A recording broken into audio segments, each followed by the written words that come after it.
Louvores ao teu santo e bendito nome, Senhor. Sabemos que o Senhor está no controle de todas as coisas, nada acontece sem o teu conhecimento, e por isso, Senhor, nós te suplicamos que o Senhor ouça aquilo que nós levamos a Ti em oração, Senhor, as nossas súplicas, o nosso pedido, a nossa oração.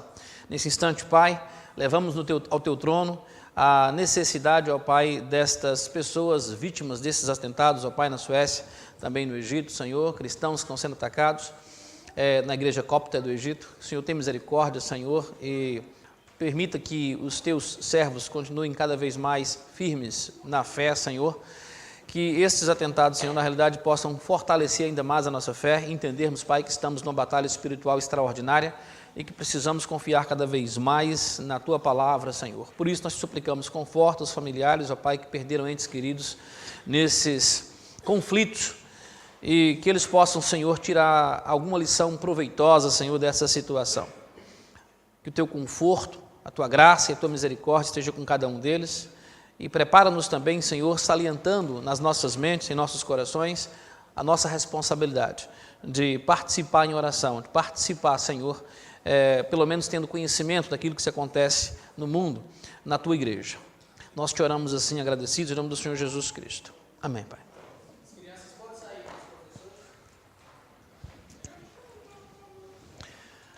Boa noite. Eu vou fazer uma pergunta primeiro. Quem estava aqui na sexta-feira? Poucos, alguns, tá certo, tá bem. Eu vou continuar, eu queria continuar alguma coisa de sexta-feira, mas eu vou ter que lembrar, porque alguns não estavam aqui. Mas eu vou começar a mensagem de hoje como eu comecei hoje de manhã. Eu queria que vocês tentasse imaginar uma cena de guerra, uma batalha. O mundo está em pleno conflito, né? Armado. Síria, Irã, Arábia Saudita, não é?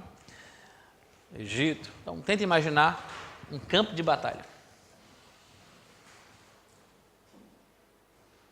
Imaginaram um campo de batalha? Talvez em vossa cabeça passou aí um tanque, um soldado, um míssil, não é? Um caça, mas eu gostaria de convidar vocês para ler da Bíblia a descrição de como é um campo de batalha e como é que a gente se prepara para ele. Vamos lá? Êxodo capítulo 12.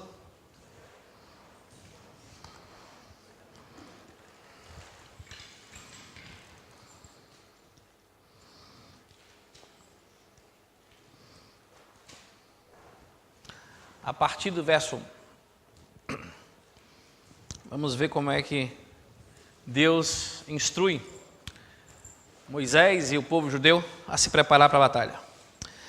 Diz assim, Êxodo capítulo 12, verso 1. Disse o Senhor a Moisés e a Arão na terra do Egito: Este mês vos será o principal dos meses, será o primeiro mês do ano. Falai a toda a congregação de Israel, dizendo, aos 10 deste mês, cada um tomará para si um cordeiro, segundo a casa dos pais, um cordeiro para cada família. Mas se a família for pequena para um cordeiro, então convidará ele o seu vizinho mais próximo, conforme o número das almas. Conforme o que cada um puder comer, por aí calculareis quantos bastem para o cordeiro. O cordeiro será sendo feito, macho de 1 ano, podereis tomar um cordeiro ou um cabrito. E o guardareis até o 14º dia do mês, e todo o ajuntamento da congregação de Israel o imolará no crepúsculo da tarde. Tomarão do sangue e o porão em ambas as ombreiras e na verga da porta, nas casas em que o comerem. Naquela noite comerão a carne assada no fogo, com pães asmos e ervas amargas a comerão. Não comereis do animal nada cru, nem cozido em água, nem, porém, assado ao fogo, a cabeça, as pernas e a fressura. Nada deixareis dele até pela manhã. O que, porém, ficar até pela manhã, queimá-lo-eis. Desta maneira o comereis, lombo cingido, sandálias nos pés e cajado na mão. Comê-lo-eis à pressa e à Páscoa do Senhor. Porque naquela noite passarei pela terra do Egito e ferirei na terra do Egito todos os primogênitos, desde os homens até os animais. Executarei juízo sobre todos os deuses do Egito, eu sou o Senhor. O sangue vos será por sinal nas casas em que estiverdes. Quando eu vir o sangue, passarei por vós, e não haverá entre vós praga destruidora quando eu ferir a terra do Egito. Amém? Vamos orar mais uma vez. Pai, nós te damos graças pelo privilégio de termos à nossa frente a Tua palavra, em uma língua que nós entendemos. Te damos graças pelo Espírito Santo que nos ajuda a interpretá-la. Muito obrigado, Senhor, pelo poder que nos foi dado de sermos feitos Teus filhos, para cooperar contigo, Senhor, no mundo espiritual. Obrigado, Senhor, pela herança que nos foi prometida nos céus. E obrigado, Senhor, pela salvação eterna que nós temos, pelo amor com que fomos amados, Senhor. Nesta noite nós cantamos a esse amor. Nesta noite, ó Pai, nós oramos agradecidos a Ti, Senhor. E continuamente suplicamos as Tuas bênçãos para continuar nesta batalha, neste avanço com o Teu reino aqui na terra, Senhor. Te damos graças por todos os heróis bíblicos que defenderam a fé, Senhor. Também neste ano lembramos os reformadores, que também lutaram para que a Tua palavra fosse explícita de maneira mais clara, de maneira mais condizente com a verdade. Te damos graças, Senhor, por cada missionário, por cada pastor, por cada líder, por cada crente neste mundo, Senhor. Obrigado, Senhor, pelo privilégio de fazermos parte da Tua família. Aceita, assim, o nosso louvor e nossa adoração que nós Te entregamos nessa noite, em nome do Senhor Jesus Cristo. Amém, Pai. Gostaram da descrição do campo de batalha, não?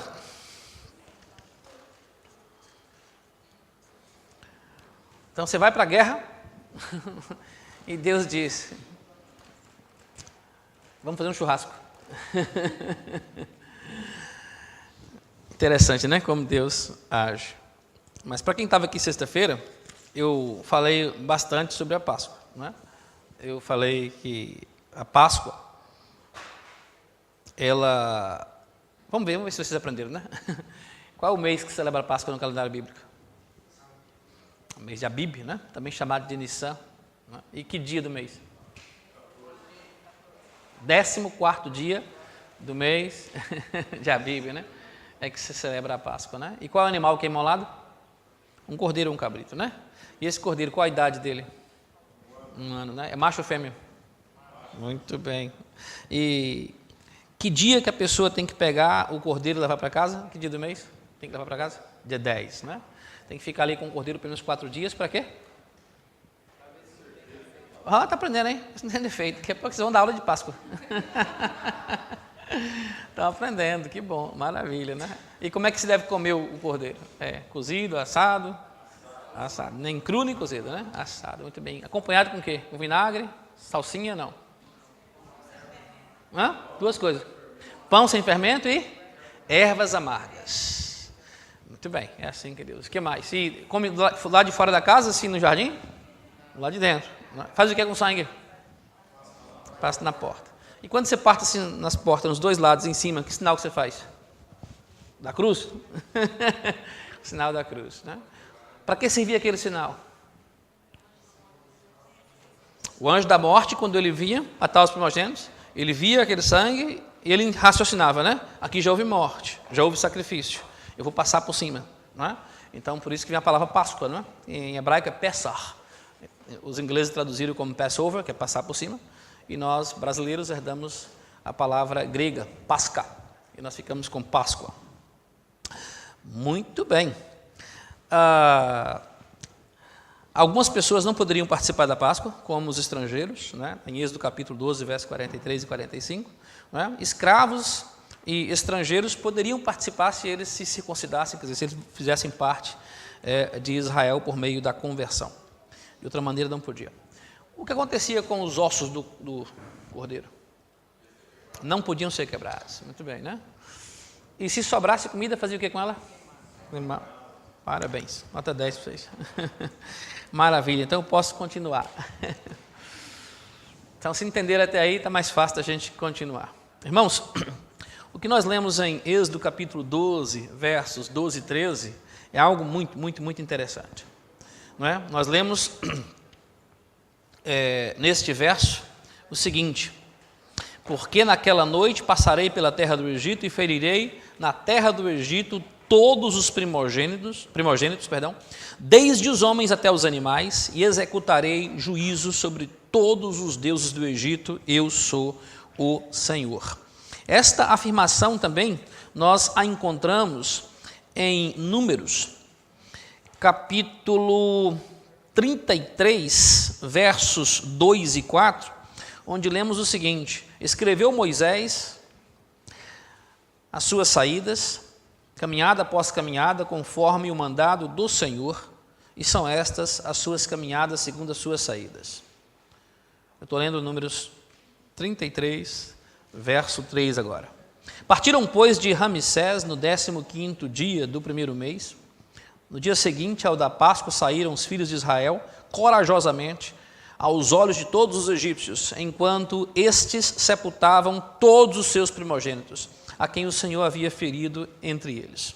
Também contra os deuses executou o Senhor juízos. Também contra os deuses executou o Senhor juízo. Então, não só em Números, como também em Êxodo, capítulo 12, verso 12, fala que o Senhor Deus executou juízo contra estes deuses do Egito. Nós falamos na sexta-feira também, nós começamos a falar, acho que não sei se cheguei a concluir, dessa batalha cósmica. Na realidade, a Páscoa, ela lembra uma batalha, ela lembra um julgamento que Deus passou no mundo.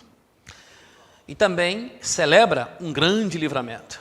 Então, Deus, o Senhor, cansou com os líderes aqui da terra, cansou também com os seres espirituais e decidiu agir. Eu não sei se os irmãos lembram da conexão de Nissan, ou Abib, com Noé. Lembra não? Que dia foi que a arca de Noé pousou no topo das montanhas de Ararat? 17º dia do 7º mês, que é Nissan. Esse mês era o 7º na época de Noé. Mas, quando chegou a época do Êxodo, muitos anos depois de Noé, nós estamos falando de pelo menos aí de Noé a Abraão, são 10 gerações. De Abraão até o Êxodo, são mais uns 400 anos ainda, né? Então, há uma conexão entre o Êxodo e essa data lá. Por que razão o Espírito Santo escreveria em Gênesis capítulo 8, verso 4, que a arca de Noé repousou, ou descansou? Tem a ver com o nome de Noé também, Noé significa descanso, né? Repousou no 17º dia do 7º mês. Qual é a razão, qual é a lógica, o porquê que o Espírito Santo queria que nós soubéssemos essa data? Não é?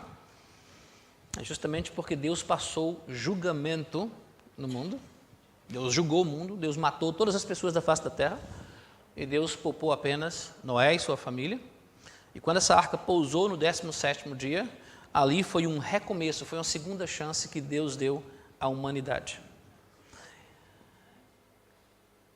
O Senhor Jesus Cristo, Ele foi crucificado em que dia? Você está esperto, hein? A Páscoa é 14 de Nissan. Jesus foi crucificado em 14 de Nissan. Ele passou 3 noites na morte, ou nas trevas, ou na sepultura, e ele ressuscitou ao 3º dia, que foi o 17º dia de Nissan. O que foi que Jesus Cristo fez? Foi o que foi simbolizado por Noé. Foi bem símbolo, né? Matou muita gente. Literalmente, Deus não achou ninguém na face da terra, a não ser ele, né? Mas só que aquilo foi no mundo físico, no mundo dos humanos, né? O que Jesus Cristo fez foi no mundo espiritual. Jesus Cristo julgou de uma vez por todas os seres espirituais, ressuscitou ao 17º dia, dando à humanidade uma nova chance. Jesus, ele sai da sepultura com um novo nome, ele sai com o nome do segundo Adão, Paulo diz, né? Ele vai de novo, então ele sai como Filho de Deus, que vai reinar por sobre a terra, não é? Para sempre, o seu reino não terá fim. Ele sai da sepultura vitorioso. Ali houve uma batalha espiritual tremenda e Jesus saiu vitorioso. E vamos ler alguns versos que falam sobre isso daqui a pouco.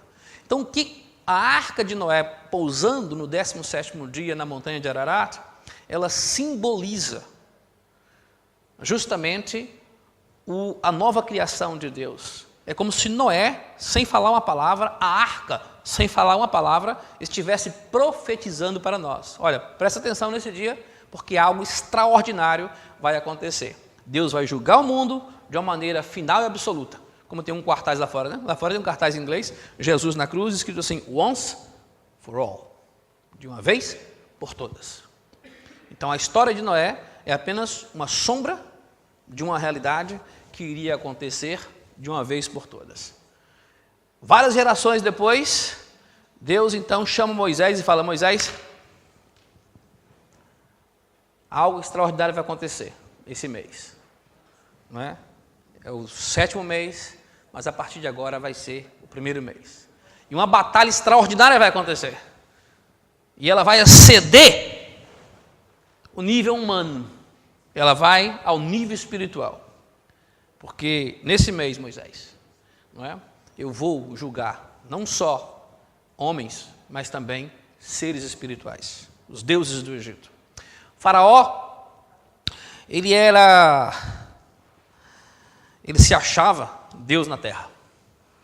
Os faraós egípcios, após a 4ª dinastia, se intitulavam deuses, filhos do deus Ra, Deus Sol. E, inclusive, quando Moisés, lá em Êxodo capítulo 5, verso 2, em Êxodo 5, 2, quando Moisés chega para Faraó e fala o que Deus havia pedido ele para falar, Faraó responde da seguinte maneira, quem é o Senhor para que eu lhe ouça? Quem é o Senhor para que eu lhe ouça eu a voz e deixe ir a Israel? Não conheço o Senhor, nem tampouco deixarei Israel. Então Faraó zomba desse Senhor. É como se ele dissesse, eu sou o Deus dessa terra. Eu sou o faraó do Egito. O Egito era o maior império do mundo naquela época. E Faraó não tinha medo de ninguém, porque ele tinha por trás dele aqueles magos que faziam coisas extraordinárias. Tem coisa que eu ainda não descobri na Bíblia. Eu procuro, tem coisa que eu não descobri ainda. Eu fico assim, tentando entender como é que aqueles magos conseguiram reproduzir os milagres, os sinais que Moisés fez. Um deles, o que mais me espanta, é o fato deles terem conseguido reproduzir as rãs. Porque animais são criação de Deus, Deus criou vida. Como é que eles reproduziram? Mas lembre-se que o próprio Jesus disse que nos últimos tempos, na batalha espiritual, também tremenda, que vai acontecer, Jesus disse, cuidado, porque o inimigo, Deus dará poder para ele tão extraordinário que ele fará sinais extraordinários, muito extraordinários. E Jesus disse que até os eleitos se perderiam se Deus não tivesse misericórdia, se Deus não abreviasse os tempos. Se fosse possível, enganaria os eleitos, diz o Senhor Jesus Cristo. Mas não é, porque Jesus está lutando por nós, não é? Então esses seres espirituais, eles são reais. Não pense, os irmãos, que seres espirituais são ídolos de pedra e de madeira, porque não é só isso. O ídolo de pedra e de madeira representa uma realidade espiritual que aqueles seres adoram. Tanto é que Deus deu um mandamento claro e específico: não terás outros deuses diante de mim, outros seres espirituais. Uma outra oportunidade a gente pode falar bem detalhadamente sobre isso, mas seria um estudo muito demorado, porque teríamos que ler muitos versos da Bíblia. Mas então Deus anuncia através de Moisés que algo extraordinário vai acontecer. Deus vai confrontar o exército maior do mundo, o Império Egípcio, e vai enfrentar ou confrontar as forças espirituais por trás da força de Faraó. E Deus prepara o povo para a guerra. Vai ter uma guerra. Vamos preparar? Bora. Como é que é? Pega um cordeiro de 1 ano, leva para casa, tosta bem tostadinho, não é? Pães sem fermento, ervas amargas, não é? Não importa o que vai acontecer lá fora, não saiam de casa. Se sair, morre. Imagina, nós estamos aqui agora num culto, e de repente há uma bomba lá fora, pum, bem alto, né? Aí começa um monte de gente a gritar, ai meu Deus, e a ambulância, aí outra aqui, bum, outra bomba, a gente fica apavorado, a gente quer sair logo para saber o que foi que houve. Mas Deus preveniu o povo, não saia. Algo terrível vai acontecer, muita gente vai chorar, porque Deus vai matar todos os primogênitos de homem e de animal, de egípcio e de judeu. O único jeito de se você ficar salvo é como se Deus dissesse, se você entrar no meu abrigo, meu shelter, se você entrar lá no meu bunker, você vai estar protegido. E o meu abrigo é esse. Você mata um cordeiro, imola o cordeiro e faz exatamente como eu pedi. E diz a Bíblia que Moisés deu instruções e o povo fez exatamente como Moisés havia pedido. Cajado na mão, ervas amargas, pão sem fermento. O que simboliza o fermento? Alguém sabe, não? Fermento simboliza? Jesus falou assim, cuidado com o fermento dos fariseus. O pecado, né? Fermento. E um pouco de fermento leveda toda a massa, quer dizer, ele contamina a massa. Pecado, menor que seja, ele contamina a massa, né? Então, pão sem fermento, quer dizer, pão sem pecado, seria mais tarde explicado o que é isso. As pressas. E Deus falou, fique pronto, porque a qualquer momento, Faraó vai entrar em contato com vocês e vai deixar vocês irem embora. E de fato, no meio da noite, Faraó vem até Arão e Moisés, no meio da noite, e pede para que eles desapareçam. Então, o que salvou os primogênitos foi o fato do povo ter obedecido Deus à risca, letra por letra. Fez igualzinho Deus pediu. Se não fosse, eles também seriam destruídos. Então,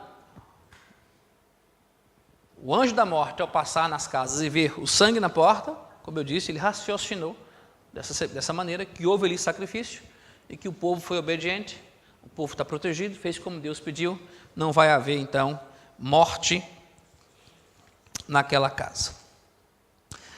Então, irmãos, a Páscoa é uma história de julgamento e também uma história de libertação. Libertação tão grande esta, que Deus disse para Moisés, que o nome com o qual ele queria ser lembrado de geração em geração era este: eu sou o Deus de Abraão, de Isaac e Jacó, o Deus que com mão estendida, outstretched arm, o Deus que com mão estendida os libertou da terra do Egito. O Egito simboliza o quê?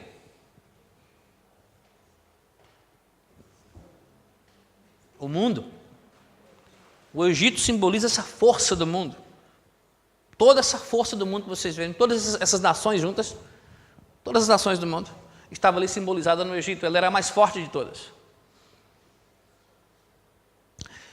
E o povo judeu, os israelitas na época, estava ali como escravos daquele mundo, representando a nossa realidade espiritual, minha e sua. Nós estamos no mundo onde antes de sermos libertos por Cristo, éramos escravos deste mundo. Moisés faz o papel do redentor, o Senhor Jesus Cristo. Ele vai lá redimir o povo em nome de Deus. E para que haja essa libertação, essa redenção, Satanás não deu de graça, né? Então teve uma briga, teve uma batalha extraordinária. E nessa batalha, lá no primeiro round, Satanás perdeu. Eu contei uma história aqui de manhã, já contei aqui várias vezes também. E como eu disse, eu sempre, quando peço os irmãos sempre que eu vou pregar, quase sempre, eu costumo dizer o seguinte: não creiam numa única palavra do que eu estou dizendo aqui. Vocês, pelo amor de Deus, eu falo isso de coração, chequem a palavra de Deus. Eu não tenho autoridade nenhuma para modificar a palavra de Deus ou inventar alguma coisa, não é? Deus me livre e guarde. Nós somos representantes de Deus, nós expomos a palavra de Deus apenas. Então não creiam numa única palavra do que eu digo sem checar. Está na palavra de Deus. Eu espero que os irmãos tenham entendido isso claramente. Entretanto, o que eu vou falar agora é invenção minha, da minha cabeça. Então, abre parênteses, é eu que estou inventando, tá bom? Não fala que foi eu que falei, o pastor Joaquim falou uma coisa que eu nunca achei na Bíblia, não vai achar mesmo, porque eu estou inventando, certo? Isso é só para só para vocês entenderem meu pensamento. Deus vai iniciar essa batalha extraordinária lá no Egito, e ele vai pegar um bando de soldados que são escravos, e em vez de equipá-los com armas, escudos, tanques, mísseis, caças, bombas, metralhadora, não, Deus manda fazer um churrasco. Faz um churrasco com um cordeiro tostado, não é? E assim vocês estarão preparados para a batalha. Não é possível, como é que o Senhor vai enfrentar o maior exército do mundo? Por trás desse exército eles têm contato, né, com seres espirituais, com o oculto, com forças espirituais. E o Senhor vai vencer matando um cordeiro? Com um bando de escravos? Agora o que eu vou falar, que é só da minha cabeça. Posso ir para aqui para frente? Não? Porque eu gosto de mexer o púlpito, senão eu não penso. O que eu imagino é assim, Satanás lá no céu quis ser igual a Deus. Ele falou que ele colocaria o trono dele no rumo das estrelas do norte, seriam semelhante ao Altíssimo. Aí caiu, não é? Deus tirou ele de lá, caiu como um raio, pum, desceu. Imagina Satanás agora no Éden, na terra, né?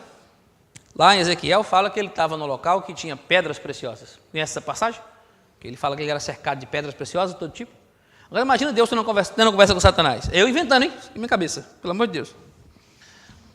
Imagina Deus, o Senhor Deus conversando com Satanás. Satanás, bom, devia ter outro nome, né?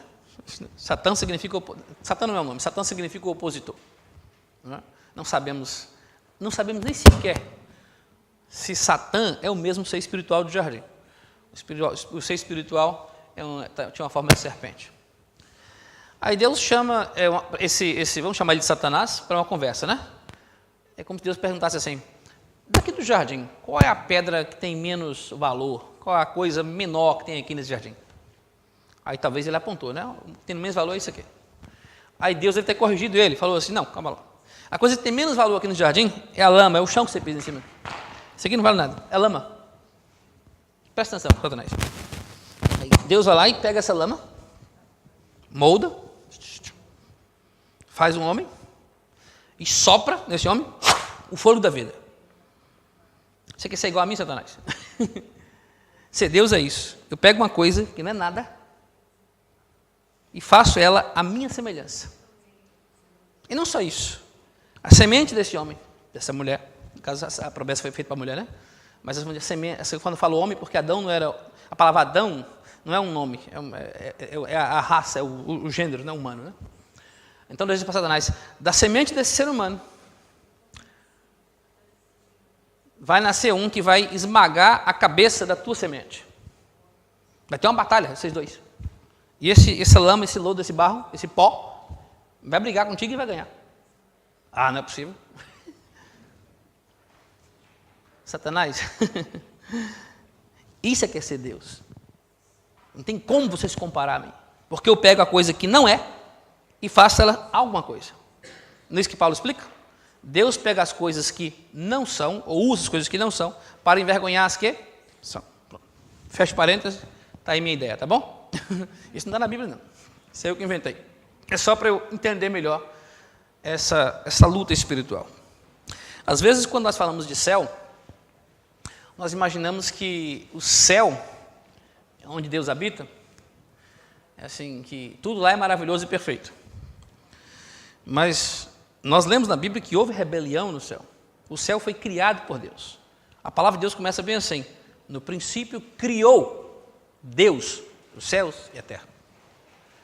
E Deus fala que a terra era sem forma e vazia. Sem forma e vazia. As duas palavras hebraicas que são usadas em Gênesis capítulo 1 e capítulo 2, para designar dia e noite, a palavra hebraica para noite é Erev. Quando você fala boa noite em hebraico é Erev Tov, Tov significa bom. E manhã em hebraico é Boker, então Boker Tov, boa manhã, em português seria bom dia, em inglês seria good morning. Alguns teólogos dizem que na realidade esta palavra Erev e essa palavra Boker não tinha o significado de dia e noite. Na realidade, Erev era uma palavra para descrever entropia, caos, desordem. A energia de qualquer lugar, de qualquer sistema, de qualquer fechado ou aberto, ela sempre se dissipa. Os físicos, os astrônomos dizem que um dia, deixado como está, todo o universo vai desaparecer, porque a energia vai desaparecer. É a segunda lei da termodinâmica. Second lay of thermodynamics. Okay.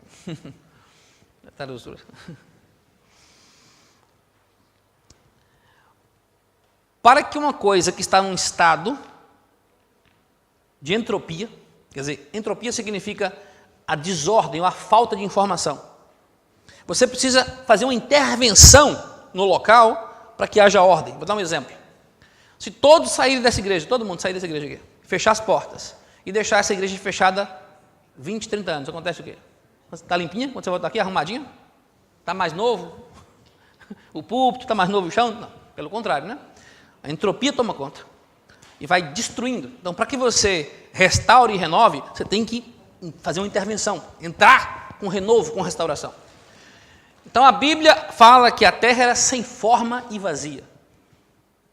Ela estava na parte do Erev, quer dizer, escura, da noite. E a primeira coisa que Deus falou foi o quê? Haja luz. Vamos fazer uma divisão aqui entre luz e noite, né? Haja luz. E houve luz. E Deus começa a criar. E Deus fala, houve Erev e houve Boker. Quer dizer, houve trevas e houve luz, vamos dizer assim. E depois, mais tarde, esses nomes pegaram o nome de noite e dia. E é por isso que o calendário bíblico, o dia começa no cair da tarde. Deus gosta dessa divisão. Luz é luz e trevas é trevas. Elas não se misturam. Quando foi que Deus ordenou a morte do cordeiro? Deus mandou matar o cordeiro aonde? Foi de manhã cedo, meio-dia? Tá? Sabe que hora foi? No cair da tarde, no crepúsculo. É quando a luz vai acabando e vai entrar a noite, não é isso? E ali, naquela metade, o cordeiro é imolado. Então, o Senhor Jesus Cristo é aquele que faz divisão das trevas e da luz. Trevas, trevas, luz é luz. João fala muito bem sobre isso no seu evangelho. Ele já começa falando sobre luz e trevas, e ele discorre o tema no seu evangelho de maneira extraordinária. Inclusive, ele pega o capítulo 9 e faz uma coisa muito bonita, né? É um homem cego que é curado, né? E João começa a explicar, né, como aquele homem, aos poucos, vai ganhando luz e vai enxergando cada vez mais. Ele chama Jesus de aquele homem, depois chama de Jesus no final de Senhor. Ele vai crescendo gradualmente na sua fé, enquanto que os fariseus vão ficando cada vez mais cegos. Então, João explica essa divisão. Então, a Páscoa tem a ver com isso também. O julgamento de Deus é noite. A salvação é luz. Quer ver outra coisa interessante? A Páscoa não foi dia 14 de Nissan? E lá em Números nós lemos as caminhadas que Deus fez, que Moisés fez, e nós lemos da seguinte maneira: escreveu Moisés suas saídas, em Números 33, 2. Escreveu Moisés as suas saídas, caminhada após caminhada, conforme o mandado do Senhor. Meu Deus, eu fico perguntando, por quê que Deus disse para Moisés: quando você sair do Egito, escreva, anote, que hora foi que você saiu, que hora foi que você chegou, quanto tempo passou lá, que hora foi que você saiu de novo, parou aonde, que lugar? E Moisés foi contando, não é? Paramos em tal lugar, saímos em tal hora, paramos em tal lugar, até que ele chega no mar, defrontado com o mar, de frente com o mar. Isso depois de quantos dias? 3 dias. A palavra 3 dias, o terceiro dia, aparece no Velho Testamento pelo menos umas 4 dúzias de vezes. É muito importante, terceiro dia, 3 dias, essa jornada. E aí, Moisés se depara com esse mar diante dele. Que dia é? Do mês? 3 dias depois, ó, a Páscoa é dia 14. Ele caminhou 3 dias, 17º. Lembra que a Arca de Noé parou no 17º. Jesus Cristo ressuscitou no 17º. Aí o povo não sabe o que fazer, porque Faraó se arrepende, depois de ter enterrado os primogênitos, ele ficou revoltado, todo mundo, e veio atrás de Moisés com todo o exército dele. Todo o exército. E o povo ficou desesperado, e agora? Vamos morrer. E o povo começou a murmurar e reclamar, e Moisés fazer alguma coisa. E agora, o que vai acontecer? E Deus respondeu, por que o povo está murmurando tanto? Diga ao povo o quê? Marche! Não é? Tem um hino que fala bem assim, e se o mar não se abrir, Deus vai me fazer andar por sobre as águas, né? No caso de Moisés, o que aconteceu? O mar abriu. Ele levantou o cajado e o mar abriu.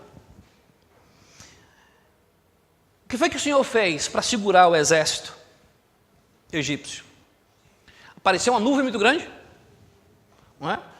E essa nuvem fez com que tudo ficasse bem escuro na parte do Egito. A parte que vai ser julgada fica nas trevas, fica na Erev. Mas do lado de cá, do outro lado, tinha uma luz, um fogo muito forte. E esse fogo clareava, iluminava todo o caminho. O mar se abriu, porque eles passaram durante a noite. Lembrando que a Páscoa também foi à noite. Esse tema de noite, meia-noite, na Bíblia está em todo lugar. Então, eles atravessam o mar. E aí, quando eles terminam de atravessar, a nuvem sai da frente de Faraó e ele vai atrás, perseguindo o povo. E quando o exército dele está todo dentro do mar, o que acontece? As águas, né, cobrem todo o exército, as águas colapsam, caem e matam todo mundo. Então aquelas águas são as águas de julgamento. Deus julgou o mundo. Julgou, passou a régua, limpou. Ficou o Faraó sozinho, só olhando, né? Todo mundo morto. As mesmas águas que julgaram, foi as águas também que libertaram. Porque o povo saiu das águas. O nome de Moisés também vem desse nome, né? Moisés é aquele que saiu das águas. Jesus, quando ele é batizado, ele chega para ser batizado e João não consegue entender o porquê daquilo. Senhor, eu é que preciso ser batizado por ti, como é que o Senhor quer que eu batize o Senhor? Que história é essa? João, tem que ser assim para que se cumpra as Escrituras. Porque Jesus simbolizava ali toda a raça humana. Ele entrou no batismo, eu quando batizo alguém, eu falo bem assim, meu irmão, minha irmã, você confessa diante aqui da igreja ter aceitado o Senhor Jesus Cristo como seu único e suficiente Salvador? E a pessoa fala sim. Então eu pego a pessoa e digo, olha, então minha irmã, de acordo com a tua profissão de fé, agora eu te batizo em nome do Pai, do Filho e do Espírito Santo. Aí pega a pessoa e fala bem assim, enterrado, ou enterrada se for mulher, à semelhança da sua morte. E eu jogo a pessoa na água, a água cobre, e é como se ela tivesse morrido. O que aconteceu naquela maneira simbólica? Ali a pessoa que creu em Jesus, ela foi julgada. E Jesus disse, você como pecador merece a morte. O salário do pecado é a morte. Ninguém está livre, todo mundo tem que morrer. Então, você morreu. Mas o mesmo Espírito Santo que havia persuadido você que o salário do pecado é a morte, e você aceitou você foi convencido, você foi persuadido, e morto não anda, não fala, morto não conversa, morto não tem opinião, mas o morto, graças a Deus, ouve a voz de quem? Porque Jesus fala, até os mortos ouvirão a minha voz. Jesus fala, até os mortos. O morto pode ouvir a voz de Jesus, é a única que você pode ver. Lembra que Lázaro viu, né? Então, o Espírito Santo diz que se você crê na justiça de Deus que está em Cristo, você sai desse estado de morte. Então, eu deixo a pessoa ali 3 dias na água, para ela morrer mesmo, né? 3 dias. Morreu, pastor, é só 3 segundos. A Bíblia fala 3 dias. Então, tem que ficar aí 3 dias, aguenta aí. Aí, quando eu vejo que ela está morta mesmo, né? Aí eu trago ela de volta e falo bem assim, levantada à semelhança da sua ressurreição. Então, aquela água ali foi um símbolo da morte, foi um símbolo de julgamento. Deus julgou a minha natureza, eu mereço a morte, é isso que eu mereço. Mas porque Ele me ama e entregou o seu Filho na cruz por mim, Ele disse, se eu creio e clamar o nome de Jesus, eu saio daquele local. Então eu fui trasladado do Sheol, que é o reino das trevas, o reino da morte, para o reino do Filho do seu amor, para o reino da luz. Então quando Jesus entra na água, para ser batizado por João, ele está simbolicamente representando o que ele veio fazer. Julgar e libertar. E quando ele sai da água, tanto em Mateus capítulo 4, quanto em Lucas capítulo 4, fala que ele foi impelido pelo Espírito Santo, ele foi levado pelo Espírito Santo, aonde? Ao deserto. Quando você está aqui no Egito, o Egito simboliza o mundo. E Canaã, Nova Jerusalém, Canaã representa o céu, a terra prometida. Mas do mundo, do Egito, até a terra prometida, você tem que passar pelo deserto. E o deserto é um local onde você não tem a quem recorrer. Não tem McDonald's, não tem Westfield, não tem nada. Não tem Uber, não tem nada. Você não pode olhar para canto nenhum, porque não tem nada, não tem socorro nenhum. Você pode olhar para cima.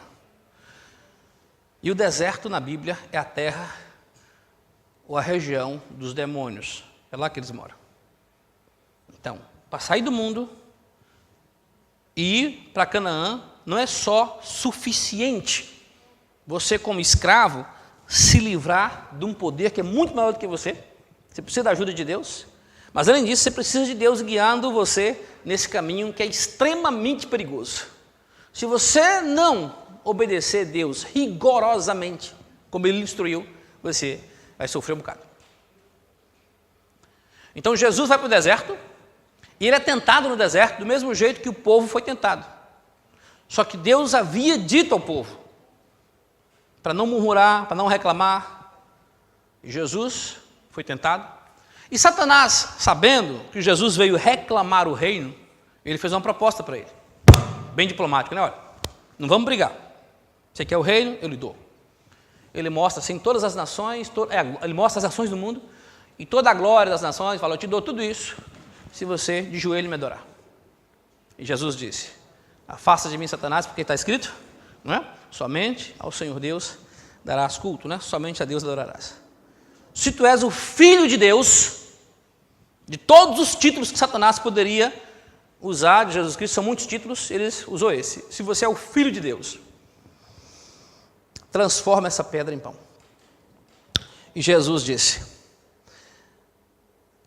Satanás, está escrito, nem só de pão viverá o homem, né? Mas de toda palavra que procede da boca de Deus. O que vale é você obedecer a Deus e não comer pão. Agora presta atenção. O que significa ser filho de Deus? Talvez porque está em português ou em grego, a gente esquece que às vezes a gente, quando lê o Novo Testamento, a gente fica tão preso com a língua grega e pensa que a Bíblia é cultura grega. A língua grega só é um instrumento, mas a cultura que está por trás é a cultura hebraica.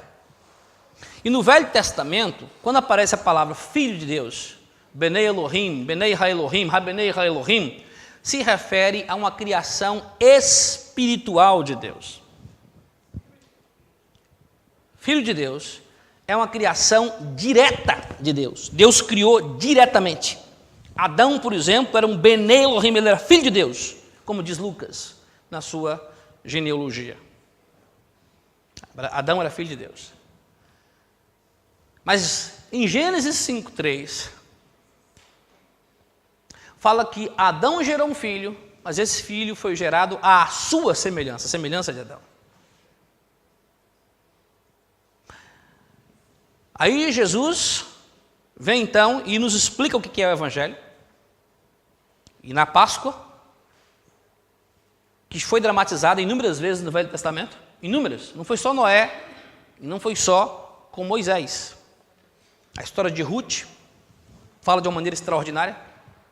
A história de Esther, a história de Josué e várias outras histórias também aconteceram em 14 de Nissan, 17 de Nissan. Então Jesus, ao sair das águas, ele é chamado por Satanás de Filho de Deus, porque você, quando crê em Jesus Cristo, ao sair das águas, você também se torna um Filho de Deus. Não é isso que lemos em João capítulo 1, verso 11? Jesus veio para o que era seu, mas os seus não o receberam. Mas todos quantos o receberam, Deus deu-lhes o quê? O poder de serem feitos filhos de Deus, a saber, os que creem no seu nome. E quando você é filho de Deus, você é uma nova criação de Deus. Você é uma nova criatura. Você passa a ser um ser espiritual. Há uma palavra que só ocorre duas vezes no Novo Testamento. Eu queria que vocês... já são 8h20. Que hora que termina o culto? É 8 horas que termina? Eu posso falar mais uns 5 minutos? Tá bom. Em Judas, verso 6, fala o seguinte: e há anjos que não guardaram o seu domicílio original, mas abandonaram o seu próprio domicílio, e a anjos que não guardaram o seu estado original, mas abandonaram o seu próprio domicílio, ele tem guardado sob trevas em algemas eternas para o juízo do grande dia. Essa palavra domicílio, como está nas vossas traduções? Também está domicílio, habitação, casa, como é que está? Judas, estou lendo Judas 6.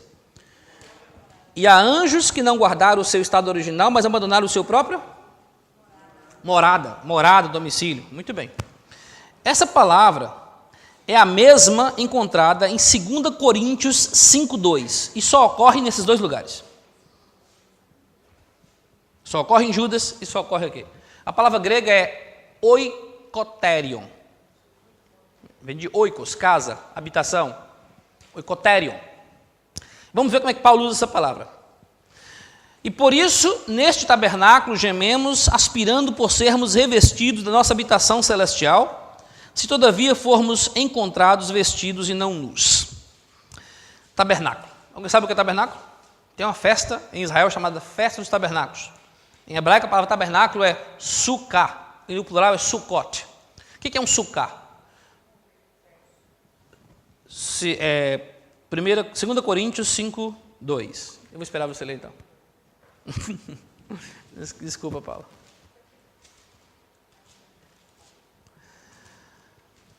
Segunda Coríntios, capítulo 5, verso 2, vou ler de novo. E por isso, neste tabernáculo gememos, aspirando por sermos revestidos de nossa habitação celestial, se todavia formos encontrados vestidos e não nus. Também não tenho tempo para explicar sobre o que é isso, vestidos e não nus, outra oportunidade, mas vamos ver sobre a palavra habitação. Oikoterion. Tabernáculo, em hebraico, é sukkah, plural, sukkot, tabernáculos. É uma festa que ocorre no 7º mês, no mês de Tishri, entre o dia 15 e o dia 22. Para lembrar o tempo em que os judeus peregrinavam em tendas, barracas, igual quando você vai acampar. A palavra em hebraico é sukkah. Quando você sai do Egito e vai para Nova Canaã, essa habitação no deserto, ela é temporária. Você não pode fazer a casa firme, porque Deus muda de lugar todo dia. O tabernáculo mudava de lugar, a nuvem saía, e eles tinham que seguir a nuvem, então não ficava em lugar fixo. Eles eram ali nômades. Paulo está dizendo que nós hoje, quando cremos em Cristo, nascemos de novo e somos uma nova criatura, um novo ser. Só que nós estamos habitando um tabernáculo, uma sukkah, uma casa temporária. Essa casa aqui, esse corpo nosso, não serve, não é adequado para a nossa habitação, para o ser espiritual. Aí Paulo fala, em 1 Coríntios capítulo 15, que nós teremos uma nova habitação, um novo corpo, um corpo diferente, um corpo espiritual.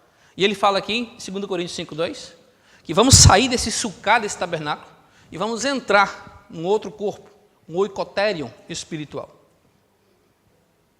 Então temos já a nova natureza, vamos esperar a nova habitação celestial, que é o novo oikoterion. Falta o quê? Falta um novo céu e uma nova terra. Então Jesus prometeu tudo isso, e ele vem cumprindo fielmente tudo que Deus prometeu. Na cruz, ele aboliu de uma vez com essas autoridades espirituais. Quem são essas autoridades espirituais? Vamos lá. Vamos falar um pouco da criação. A Bíblia diz, no princípio criou Deus os céus e a terra, 2 mundos, 2 universos. Um mundo espiritual e um mundo material. Eu acho que eu estava falando anteriormente, não concluí, agora que estou lembrando. Deixa eu concluir o que eu falei anteriormente. Há o céu, que nós entendemos que é a habitação de Deus, mas houve rebelião no céu, né? Mas não confundam, os seres espirituais não estão perto de Deus. Deus, o Criador, está a anos-luz, sei lá, uma infinidade acima deles. Eles são criação, igual nós, igual a terra. Só que lá é diferente, é uma criação espiritual. E houve rebeldia nessa criação espiritual. Já falamos de Satanás e Apocalipse fala de estrelas, referindo-se a anjos caídos. E Paulo também fala desses anjos caídos. Paulo dá nomes a eles. Paulo fala que eles são chamados de tronos, soberanias. Trono dá ideia de quê? De alguém que está dominando, né? Tipo um líder, não é? Tipo um rei. São seres, a pessoa com ser espiritual, qual é o seu nome de ser espiritual? Trono. Rapaz, nome poderoso, hein? Trono. E o seu nome? Domínio. Uau. E o seu? Poder. E o seu? Potestade. Rapaz, poder, né? Soberania. Pessoa, então, esses seres, mas por que eles são teimosos? Por que Deus não acaba logo com eles? Já fiz essa pergunta aqui no Brasil também, né? Por que não acaba com o nosso líder? Né? Deus também colocou as autoridades humanas. Lula, Dilma, foi Deus que colocou, sabia? Aécio, essa camada toda aí, Fernando Henrique, Temer, tudo foi Deus que colocou. Rapaz, é difícil acreditar, né? Uma vez Pilatos, conversando com Jesus, falou com ele assim: você não sabe que eu tenho autoridade para soltar você ou para lhe matar, para crucificar? Ele falou: meu amigo, essa autoridade que você tem foi dada do céu. Aí ele ficou quieto, né? Calma, vamos parar por aí. Então, a autoridade de Pilatos foi dada por Deus. Mas líderes humanos, sejam eles governadores, presidentes, reis, príncipes, prefeitos, não é? Eles erram. E o que nós mais reclamamos dos nossos líderes é o quê? A corrupção. Eles se corrompem. Eles estão lá para fazer uma coisa, mas fazem outra. Eles abusam do poder. Seres espirituais também têm funções na terra, no céu, mas desobedecem também. Desobedecem, são teimosos, e Deus, por isso, vai castigá-los. Vai chegar uma hora que Deus vai castigar todo mundo. Paulo fala, escrevendo aos Colossenses, algo muito extraordinário. Eu gosto muito desse verso, muito embora demorei 45 anos para descobrir o que era. A minha vida inteira. Colossenses capítulo 2, verso 9.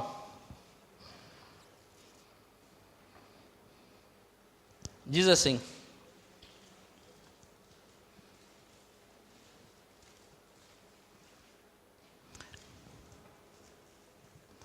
deixa eu achar primeiro na minha Bíblia. Minha Bíblia não tem Colossenses. Tiraram Colossenses da minha Bíblia. Colossenses 2,9 diz assim: portanto, nele habita corporalmente toda a plenitude da divindade. Em Jesus, né? Toda a plenitude de Deus habita lá, nele. Também nele estáis aperfeiçoados. Ele é o cabeça de todo principado e potestade. Nele também fostes circuncidados, não por intermédio de mãos, mas no despojamento do corpo e da carne, que é a circuncisão de Cristo. Tendo sido sepultados juntamente com ele no batismo, falamos sobre isso, né? Vocês sabiam que aqueles primogênitos dos egípcios que foram poupados, eles agora pertencem a Deus? Vamos ler daqui a pouco sobre isso. Se der tempo, mais 5 minutos. Tendo sido sepultados juntamente com ele no batismo, no qual igualmente fostes ressuscitados, mediante a fé no poder de Deus que o ressuscitou dentre os mortos. E a vós outros que estáveis mortos pelas vossas transgressões e pela incircuncisão da vossa carne, vos deu vida juntamente com ele, perdoando todos os nossos delitos, tendo cancelado o escrito de dívida que era contra nós e que constava de ordenanças, o qual nos era prejudicial, removeu inteiramente, encravando-o na cruz. Agora vem um verso que eu demorei minha vida inteira para descobrir o que era. E despojando os principados e as potestades, publicamente os expôs ao desprezo, triunfando deles na cruz. Quando você associa a morte de Cristo em 14 de Nissan com o que Deus fez lá através de Moisés em 14 de Nissan no Egito, ali foi apenas assim, um prelúdio da grande batalha. Antes disso, lá também com Noé, Deus fez um prelúdio. E com Jesus, ele põe o ponto final. Condenados. Agora não tem mais salvação para vocês. seres espirituais vão ser lançados no lago que arde em fogo e enxofre. A Bíblia fala que esse lago, que é o inferno, foi preparado especialmente para Satanás e seus anjos, os seus seres espirituais que o auxiliam, não é? Então, irmãos, o que eu queria dizer é que a Páscoa é uma explícita declaração de Deus de que Ele está numa batalha espiritual. E não é só lá em Êxodo que Deus fala que estamos numa batalha espiritual, não é só em Números. Tem um verso que vocês conhecem muito bem em Efésios capítulo 6, verso 12, não é isso? Paulo fala o quê? Porque a nossa luta não é contra carne e sangue. A nossa luta é contra o quê? Alguém sabe me dizer, não? Ah, é só o pastor que sabe? Pastor Kleber? Vamos lá? Todo mundo falou? Oh, poxa vida, falei, pastor. Falou baixinho, mas falei. Poxa vida, que vergonha, me vergonha, humilhação. Tá certo, irmão. Porque a nossa luta não é contra sangue e carne, sim contra os principados. Já pensou? Os seres espirituais, que nome é o seu? Trono, e o seu domínio, e o seu soberania, e o seu principado. Não é brincadeira, não. Esse pessoal é poderoso, entendeu? Mas e a nossa luta é contra, não é contra soldado ralé, não. É principados, tronos, potestades, contra os dominadores deste mundo tenebroso. Alguém fala assim, mas Paulo está falando de seres humanos. Como se ele falou que a luta é espiritual? Possível. Contra as forças espirituais do mal nas regiões celestes. Ele não poderia ser mais explícito do que isso. Então, quando Deus preparou essa batalha lá em Êxodo, que é a primeira Páscoa, ele disse, não saiam do abrigo que eu vos coloquei. Façam direitinho, comam o cordeiro lá, torradinho, não é? Tostadinho, façam, deixa a batalha para mim. Lembra outra coisa que aconteceu também nessa época, 14 de Nissan? Depois de 38 anos no deserto, com Josué, o povo finalmente se prepara para a batalha.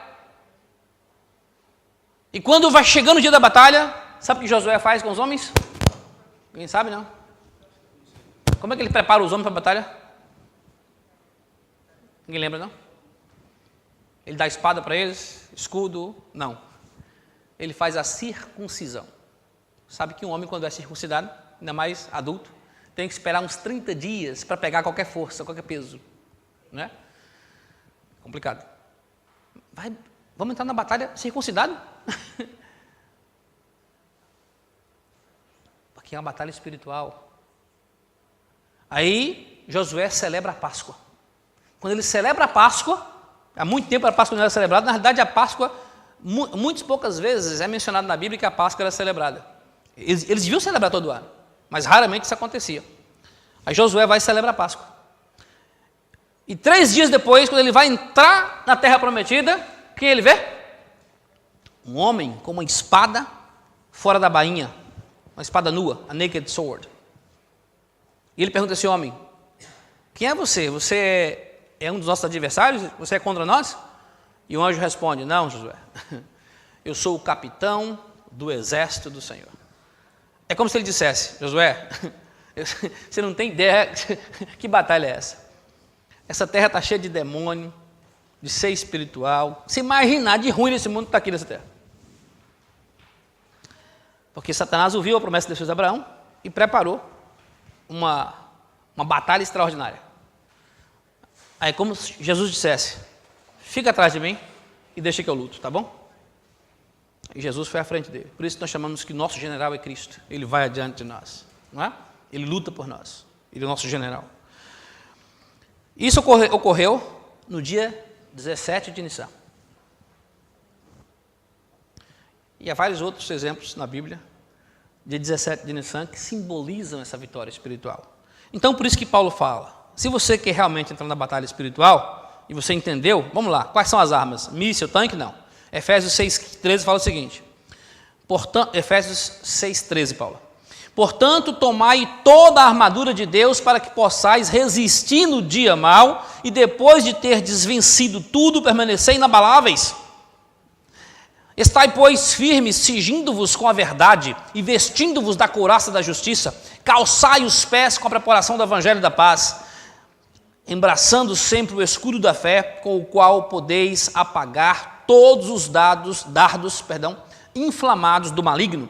Também tomai o capacete da salvação e a espada do Espírito, que é a palavra de Deus, com toda oração e súplica, orando em todo o tempo no Espírito, e para isso vigiando com toda a perseverança e súplica por todos os santos. Então Paulo aí dá a receita de como enfrentar estes seres espirituais que atuam no mundo que nós vivemos. Não é com caça, com míssil, com tanque, com guerra, com raiva, com pedra, não é? Não é com nada disso. É com oração, com súplica. Sabe o que é a couraça da justiça? Não. A couraça que põe aqui no peito não é sua justiça. Não é sua justiça. A couraça para proteger o peito, que são os órgãos vitais, a caixa torácica que tem aqui o coração, né? Então, essa couraça que o soldado usava, ela simboliza a justiça de Cristo. Faltou os Hebreus, do capítulo 10, verso 22, fala o seguinte: vamos entrar na presença de Deus com plena certeza de fé. Fé em quem? No Senhor Jesus Cristo. É como se você dissesse assim: Senhor, eu sei que sou pecador, sei que o Senhor é super santo, o Senhor não se contamina com nada. Eu sei que eu sou um pecador miserável. E que se eu entrar, vai acontecer alguma coisa. Ou o Senhor vai se contaminar, Deus vai deixar de ser puro, porque eu sou imundo. Então quando eu entrar, ele vai se contaminar. Ou então eu vou morrer, das duas uma. Mas Jesus me disse: não tenha medo. Deus é santo, santo, santo, santo, puro, puro, puro, perfeito, perfeito, perfeito. Ele não vai se contaminar com nada realmente. Mas você, meu filho, está revestido com a couraça da minha justiça, de Cristo. Você vai entrar na presença de Deus, não é confiando nas suas obras, porque nós não somos salvos por obras. Pela graça, sois salvos, não por obras. Então, eu confio na palavra de Deus. Senhor, eu estou confiando que o Senhor Jesus Cristo realmente tem o cacife, as credenciais, ele tem as credenciais, para ser o meu Salvador. A palavra de Deus está dizendo que o sacrifício dele realmente foi aceito pelo Senhor e que, se eu crer nesse sacrifício, os meus pecados foram perdoados e eu estou justificado, lavado da minha imundícia, e eu vou entrar na tua presença confiando na justiça de Cristo. Eu vou entrar, bum, e você entra. Como a Bíblia diz, o véu se rasgou, o véu que separava o lugar chamado Santo dos Santos, né? The Holy of the Holiest, the Holiest of the Holiest. E nós entramos na presença de Deus. Todos os dias, quando nós cultuamos aqui, estamos em oração, nós estamos na presença de Deus. E nada nos acontece. Porque nós estamos revestidos da justiça de Cristo, que é a couraça da justiça. E isso é que nos protege. E Satanás, o acusador, não acha uma brecha para nos acusar, porque nós confiamos em Deus, não nas obras. Porque se nós confiamos nas obras, aí ele ataca. Se você confiar na obra, eu sou melhor do que o pastor Kleber, eu vou à igreja todo dia, eu vou bem arrumado, bem vestido, né? Leandro não chega nem perto de mim, eu leio a Bíblia mais do que ele, né? Eu faço isso, faço aquilo. Então você confia na carne. Se você confia na carne, você está na água, na canoa furada. Você não chega nem perto de Deus, não, nem longe, quanto mais perto.